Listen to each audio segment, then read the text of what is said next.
우리 옆 사람하고 좌우로 이렇게 한번 인사합시다. 주님의 이름으로 사랑하고 축복합니다. 오늘 주제는 그리스도의 향기란 주제로 같이 말씀을 나누겠습니다. 그리스도의 향기는 사망의 냄새가 절대 아니지요. 생명을 살리는 생명의 냄새입니다. 요즘에 우리 권사님 기도했지만 이스라엘과 하마스의 전쟁으로 수많은 사람이 죽어가고 있는 안타까운 모습은 사망의 냄새가 아닌가 싶습니다.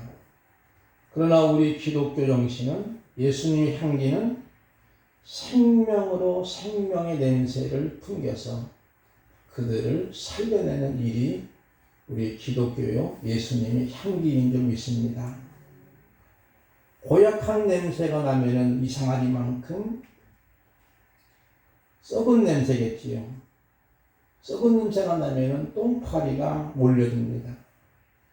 그러나 우리 성도에게는 예수님같이 샤론의 꽃과 같이 거룩하고 아름다운 향기가 진동하면 꿀벌들이 모여듭니다. 우리는 보통 꿀벌을 다 좋아합니다. 왜냐하면 꿀을 제공할 뿐만 아니라 이 꿀벌의 역할은 자기도 유익하지만 꽃에게도 유익을 줘서 수정시켜서 번식을 하게 되고 서로 간에 유익을 주는 거지요. 그러나 똥파리가 모이게 되면 어떻게 됩니까? 음식이 썩어 나가는 거죠. 그런 반면에 우리는 무엇보다도 예수님의 향기를 드러냄으로 통해서 꿀벌이 모여들 수 있는 저와 여러분의 복된 신앙생활 되기를 바랍니다. 나를 유익하게 하고 자기를 유익하게 할 수 있는 사람들이 모여들 수 있는 건데 이상하리만큼 고약한 냄새를 풍기는 사람은 사망의 냄새이기 때문에 죽음의 냄새이기 때문에 대부분이 잘못된 친구들을 만납니다. 예를 든다면 술 많이 먹는 사람은 술주정 또는 술 친구를 사귀게 되고 노름 좋아하는 사람은 노름 친구들만 사귀게 됩니다. 우리 믿는 성도들은 무엇보다도 예수님을 믿는 향기를 드러내는 통해서 예수 믿는 사람을 만나고 교제하고 사랑도 나누고 함께 협력도 하게 되고 서로 꿀벌 같은 삶을 멋지게 살아가게 되는 줄 믿습니다. 그게 성도의 모습이지요. 그러므로 우리는 무엇보다도 예수님의 향기를 통해서 언제나 꿀벌을 초청하는 저와 여러분 되기를 먼저 주님의 이름으로 축복을 드립니다. 12절과 13절 말씀은 조금 문제점이 있는 것 같은데 한번 우리 김명식 원사님께서 읽어주시면 고맙겠습니다. 내가 그리스도의 복음을 위하여 드로아에 이르매 주 안에서 문이 내게 열렸으되 내가 내 형제 디도를 만나지 못하므로 내 심령이 편하지 못하여 그들을 작별하고 마게도냐로 갔노라. 아멘. 바울 사도가 복음을 위하여 드로아에 이른 건데 복음을 위해서 이제 전하려고 일어났는데 주 안에서 내게 문이 확 열렸어요. 마치 아파트 입주를 앞두는 많은 사람들을 전도할 수 있는 좋은 기회예요. 그런데 13절 말씀 보니까 내가 내 형제 디도를 만나지 못함으로 내 심령이 편하지 못해서 그들을 작별하고 드로아에서 마게도니아로 가게 되는 거예요. 바울이 디도가 없으면 복음을 전하지 못할 만큼 허약한 사람인가? 아닙니다. 바울의 기질은, 바울의 성격은 사람 중심보다는 일 중심의 사람이지요. 그 이유를 사도행전 15장에 보면은 바나바의 생길 마가로 통해서 서로 헤어지게 되는 안타까운 모습이 있는데 2차 전도여행 시 1차 전도여행 선교 시 중간에 그만 힘들다고 포기한 마가를 이제 바나바는 그의 생일이기에 바울 목사님 마가를 이번에 용서하고 데려갑시다. 바울이 안 됩니다. 절대로 안 됩니다. 그 사람은. 그런 식으로 절대 반대하다 보니까 두 사람이 헤어지게 돼요. 근데 마가는 오늘날로 말하면 금수저 출신입니다. 상당히 부잣집 아들이고, 왜 그러냐면 마가의 다락방이 120명이 모일 정도로는 엄청난 큰 집에 사는 거예요. 요즘 말로 말하면 아파트 그래도 40평 내지 50평 아파트 사는 사람이 120명 모이는 다락방이 있을까요? 120명이 모일 수 있는 거실이 있을까요? 적어도 70평은 되지 않을까? 이런 생각을 가져봅니다. 그러니 마가는 상당히 금수저 출신입니다. 그러니 힘든 일을 견디기 어려운 거예요. 그러다 보니 그걸 이해 못한 일중심했던 바울은 마가를 데려가지 못한다. 그러니까 두 사도가 갈라집니다. 그래서 바울은 실라를 데려가고 바나바는 자기 생길 마가를 데리고 각자 헤어지면서 복음을 전하게 되는 그런 모습이 사도행전 15장에 나옵니다.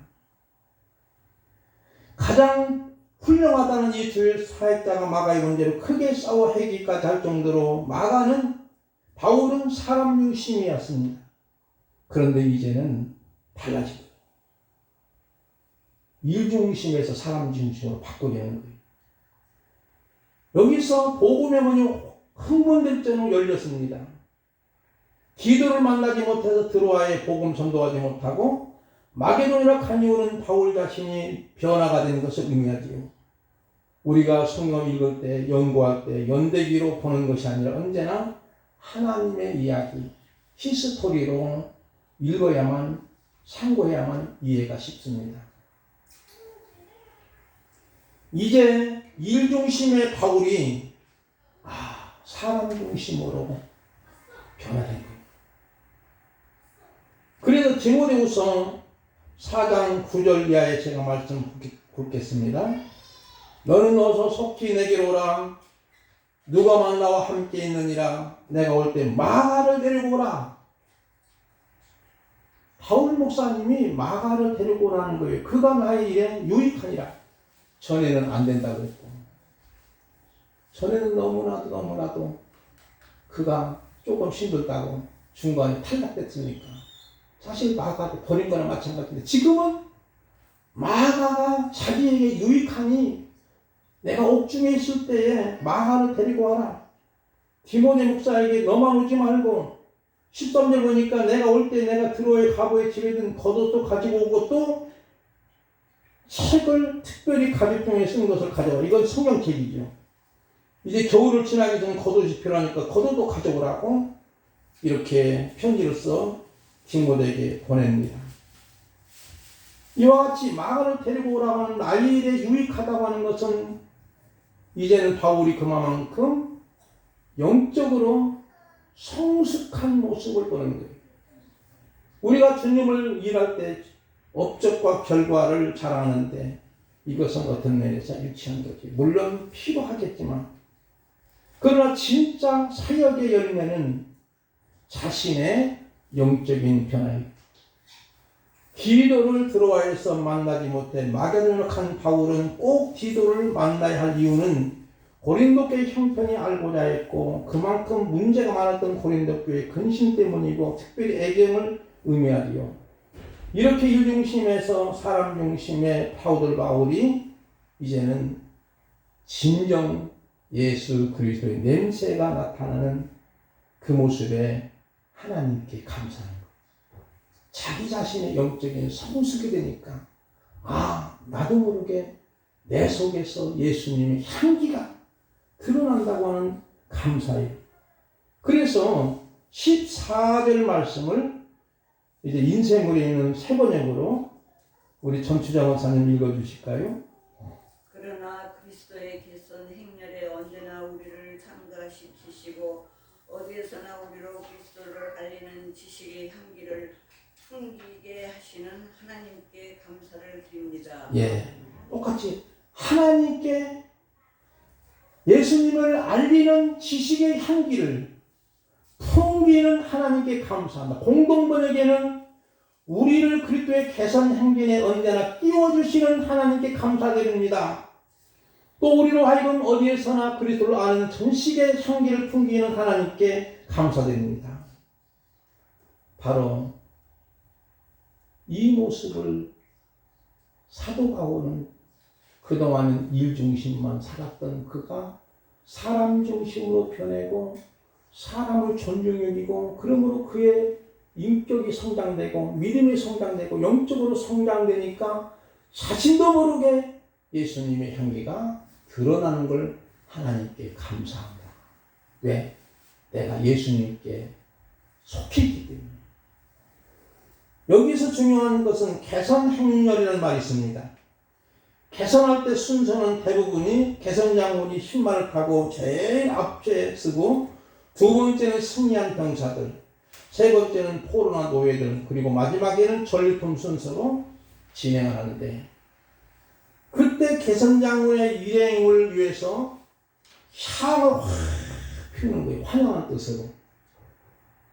이 말씀은 사망 권세를 이기신 예수님을 개선장군으로 묘사합니다. 여기서 이긴다는 말은 원어상 전쟁에서 승리한 개선장군이 개선 행진을 한다는 뜻인데 그래서 우리가 그리스도의 향기를 풍길 때, 즉 복음을 전할 때 개선 행진에 참가 또는 끼워주신다는 거예요. 그리고 여기서 이기고 이기게 하는 말은 끼워준다는 말이죠. 그러면 바울은 유치의 이 개선 행렬의 유치는 어디일까? 이게 참 중요합니다. 보통 우리는 바울의 유치는 예수님 옆에 있을 거야 이렇게 생각할 수 있죠. 그런데 그게 아니에요. 개선장군의 옆에가 아니고 두 번째로 승리한 병사도 아니고 세 번째 포로나 노예나 종들의 마지막 끄트머리에 끼워주는 거예요. 그런데도 바울은 감사하다는 거예요. 이 같은 바울의 고백과 인식은 전에는 율법주의자여 주님을 거역할 뿐만 아니라 박해자 있지요. 그런데 주님의 십자가로 나를 이겨 포로로 이제는 주의 종으로 끼워주신 것만도 감사한 거예요. 사랑하는 성도 여러분, 오늘 우리들은 주님의 종인 줄 믿습니다. 전에는 믿지 않을 때는 박해자 있고, 예를 들자면 예수 믿지 않을 때는 예수 믿는 사람을 비방하고, 야 예수 믿으려면 내 주먹을 믿어, 이런 식으로 대항하기도 하고. 바울이 그런 사람이었거든요. 그런데 이제는 예수님의 종으로, 예수님의 포로로, 사랑의 종으로 포로로 된 것만해도 감사하다는 거예요. 그래서 로마서 보면은 1장 1절에 보니까 예수 그리스도의 종 바울은 사도로 부르심을 받아 하나님의 복음을 위하여 택정함을 입었으니, 여기 보니까 바울 사도는 내가 예수 그리스도의 종 바울은 그랬잖아요. 사랑하는 성도 여러분, 우리가 예수님의 사랑의 종, 예수님의 사랑의 포로가 되면 자연스럽게 개선 행렬에 나를 끼워주시는 줄 믿습니다. 그러므로 자연스럽게 예수님의 향기가 막 풍겨나가는 거예요. 그러므로 우리가 복음을 전할 때에 생명의 향기가 드러납니다. 이유는 그리스도의 향기를 맡은 자는 생명을 얻기 때문이죠. 우리가 그리스도의 향기로 생명을 살리는 진정한 승리자, 고 개선장군이신 예수님의 행렬에 참가하려면 예수님의 포로가 되어야 됩니다. 주님을 따르는 주님의 종이 되어야 됩니다. 바울은 부활하신 주님을 만난 후에 그의 세상적인 부귀영광을 배설물로 여겼습니다. 그 이유는 주님의 종이면 그 승리에 참가하는 자가 되기 때문이죠. 그래서 빌립보서 3장에 보니까 3장 6절, 7절, 8절까지 조금 길지만 우리 차윤성 목사님 읽어주실까요? 열심으로는 교회를 박해하고 율법의 의로는 흠이 없는 자라. 그러나 무엇이든지 내게 유익하던 것을 내가 그리스도를 위하여 다 해로 여길 뿐더러 또한 모든 것을 해로 여기문데 주 그리스도 예수를 아는 지식이 가장 고상하기 때문이라. 내가 그를 위하여 모든 것을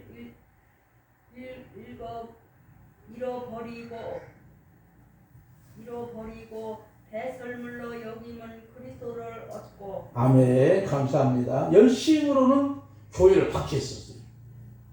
율법에 이르는 흠이 없을 정도로 율법을 잘 지켰습니다. 그리고 무엇이든지 자기의 유익한 것들을 배설로 여기는 것은 예수님을 아는 지식이 가장 우선하고, 그래서 자기의 모든 유익한 것들을 쉽게 말하면 똥으로 여겼다는 거예요. 세상적인 모든 영광도 마찬가지예요. 그래서 바울은 오직 내가 예수님의 종으로서 예수님의 사랑의 포로서 끼워주니까 그 예수님의 향기를 막 드러내는 거예요. 그러므로 통해서 바울을 통해서 많은 교회를 세우는데 고린도 교회뿐만 아니라 빌립보 교회도 에베소 교회도 여러 교회들, 갈라디아 교회도 데살로니가 교회도 막 세워지게 되는 그런 좋은 결과가 있게 됩니다. 15절 16절 말씀을 한번 우리 세 번역으로 한번 읽어볼까요? 교독합시다. 우리는 구원을 얻는 사람에게나 멸망을 당하는 사람에게나 하나님 앞에서 그리스도의 향기입니다.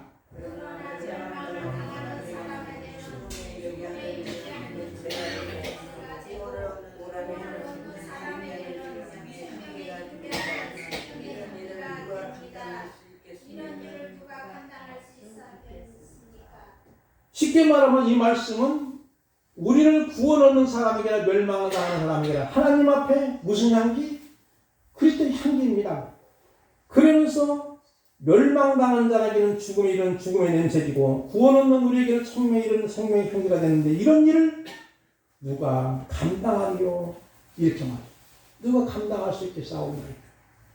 오늘 저와 여러분이 이 일을 감당하게 되면 우리 김현식 목사님 기도한 것처럼 우리 몸되는 교회가 이 빈자리가 없도록 차고도 넘칠 수 있는 은혜가 있게 해주실 줄 믿습니다. 십자가의 도가 전해지면 구분이 됩니다. 두 사람이 함께 맷돌을 갈다가도 주님이 다시 올 때 구원받은 자와 멸망한 자가 구분됩니다. 십자가의 도는 멸망하는 자들에게 비는 것이지만 구원은 우리에게는 하나님의 능력이 나타납니다. 예수님께서 십자가에 달리셨을 때 양쪽에 강도가 매달립니다. 한쪽에 있는 강도는 주님을 믿는 걸 그 순간적으로 당신의 나라에 임할 때 나를 좀 기억해 주십시오. 그때 주님이 오늘 내가 너와 함께 낙원을 이기겠다고 그를 구원시키는 거예요.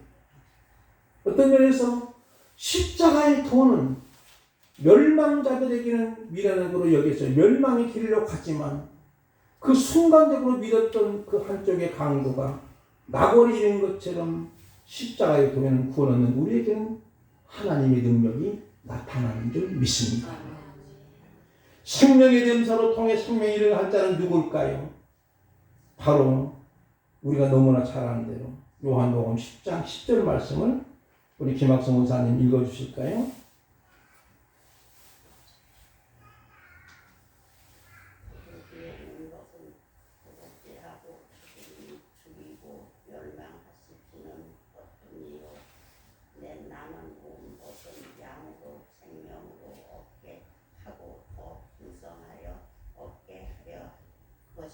아멘. 도덕이 하는 것은 도둑질하고 죽이고 멸망시키는 것뿐이지만 예수님이 오신 것은 생명으로 생명을 얻게 하는 거라. 그리고 그 생명을 더 풍성히 차고 넘치도록 한 생명이 다른 생명을, 다른 생명이 또 다른 생명을 계속적으로 구원케 하는 역사가 주님으로 통해서 이루어지고, 그래서 주님은 하늘의 밀로 자신을 파는데 하늘의 밀이 땅에 떨어 죽으면 많은 열매를 맺는다. 예수님의 십자가의 죽으심을 의미하고 그 십자가의 죽으심을 통해서 구원의 역사, 새 생명의 역사 있는 줄 분명히 믿습니다. 그러므로 그 복음을 믿는 것은 아무나 믿는 것이 아니고 하나님의 놀라우신 부르심의 역사인 줄 믿습니다. 오늘 저와 여러분도 마찬가지. 이 자리에 온 것도 하나님의 부르심이에요. 하나님 은총이에요. 하나님 사랑하시는 은총으로 오게 되고 구원받은 구원의 반열에 있는 줄 믿습니다. 16절 말씀, 이 일을 누가 감당할 수 있겠습니까? 답은 17절입니다. 제가 세 번역으로 읽어드리겠습니다. 많은 사람들이 하나님의 말씀을 팔아서 먹고 사는 창사꾼이 되었지만은 우리는 그렇지 않습니다. 우리는 하나님께로부터 보내신 사람답게 진실한 마음으로 하나님께서 보시는 앞에서 그리스도 안에서 말합니다. 이 말씀은 바로 하나님께 보내신 사람답게 이 일을 누가 감당하리요? 예수님의 향기를 감당할 수 있는 사람은 하나님께서 보내신 사람답게 하나님의 사람이 되어야 되고 진실한 마음을 가진 사람이고 하나님 앞에서 하는 사람입니다. 하나님이 불꽃 같은 눈동자로 보시는 앞에서 감당할 수 있는 사람, 이런 사람이 바로 먹든지 마시든지 무엇을 하든지 다 하나님의 영광을 위해서 하게 됩니다. 오늘 우리 모두가 그리스도의 향기를 나타내어 생명을 구원하는 통로자로 또는 축복의 통로자 되시기를 주님의 이름으로 축복을 드립니다. 우리 찬양 올리겠습니다. 89장